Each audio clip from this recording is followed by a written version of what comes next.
नमस्कार विद्यार्थी मित्रांनो, कोमल चंदी कापुरे युट्यूब चॅनल मध्ये आपल्या सर्वांचे मनपूर्वक स्वागत आहे. महाराष्ट्र लोकसेवा आयोगाने नुकताच एक परिपत्र जाहीर केलेलं आहे. त्यामध्ये महाराष्ट्र गट क संयुक्त पूर्व परीक्षा आता ही जी ऑनलाईन पद्धतीने होणार होती, ही परीक्षा आता ऑफलाईन पद्धतीने होणार आहे. त्यामुळे आता घाबरण्याची गरज नाही आहे.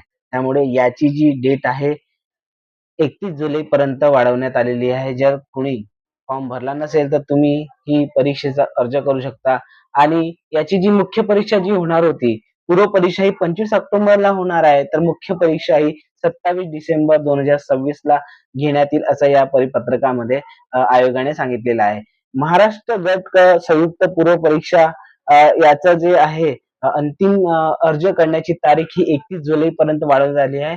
तर तुम्हाला परीक्षा शुल्क भरण्यासाठी 3 ऑगस्ट पर्यंत मुदतवाढ करण्यात आलेली आहे. यामध्ये तुम्ही यूपीआयच्या माध्यमातून आपल्याला हे व्हिडिओ कसं वाटलं कमेंट्स मध्ये नक्की सांगा. जर आपल्याला हे व्हिडिओ आवडला असेल तर लाईक करा, शेअर करा आणि सबस्क्राईब करायला विसरू नका. धन्यवाद.